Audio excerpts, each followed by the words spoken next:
মানুহজনে কষ্ট কৰে চবৰে চকুত পৰে মতা মানুহটো কষ্ট কৰি ইমান কষ্ট কৰে দিনে ৰাতিয়ে ইমান ৰাতিলৈকে কাম বন কৰিছে ইমান ৰাতিলৈকে কাম বন কৰি টকা পইচা উপাৰ্জন কৰিছে উন্নতি কৰিছে ইমান কষ্ট কৰিব পাৰে মানুহটো দেই কিন্তু মাইকী মানুহজনী যদি অকমান দেৰিলৈকে কাম কৰে ৰাতি তেতিয়া কি কব ইমান ৰাতি ৰাতি কাম কৰিবলৈ যায় যে এজনী কি কাম কৰে অ ইমান ৰাতিলৈকে তাইৰহে কাম ওলাই নে এইজনী বৰ একেবাৰে ফালিছে হা দিনে ৰাতিয়ে কাম কৰে ৰাতি ৰাতি তাই বা কি কাম ওলাই হা ৰাতিহে কাম কৰিবলৈ যায় তাই এইজনী স্বভাৱ চৰিত্ৰ ভাল হলেহে এইজনী স্বভাৱ চৰিত্ৰই ভাল নহয় বেয়া পথে গৈছে হবলা সেইকাৰণে ৰাতিও কাম কৰিবলৈ যায় এনেকুৱা দৃষ্টিভংগী এনেকুৱা মনোভাৱ মতা মানুহে ৰাতিও কাম কৰিব পাৰে মতা মানুহে ৰাতি কাম কৰা মানে কষ্ট কিন্তু মাইকী মানুহজনী যদি ৰাতিও কাম কৰে তেতিয়া আকৌ ইমান ৰাতিলৈকে কি কাম মানুহৰ মনোভাৱবোৰ তেনেকুৱা ঘৰত চাকৰিয়ে বাকৰিয়ে কৰিও শান্তি নাই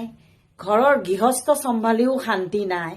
দিনে ৰাতিয়ে কাম কৰিব গলেও শান্তি নাই এইবোৰ হৈছে আমাৰ সমাজৰ দৃষ্টিভংগী কিন্তু এইবোৰ দৃষ্টিভংগী থকালৈকে আমাৰ নাৰী হুপাৰ শান্তি নাই যদিও আমাৰ শান্তি নিজেই নিজৰ কাৰণে বিচাৰি ল'ব লাগিব কাৰণ ভগৱানে আমাক বহুত কেইটা গুণ দিছে এই গুণবোৰ পাহৰি গলে নহব এই গুণবোৰ আমি মনত পেলাই নিজৰ কাৰণে নিজে জীয়াই থাকিব লাগিব আৰু নিজৰ কাৰণে নিজে কৰিব লাগিব আমাক কোনেও নুবুজে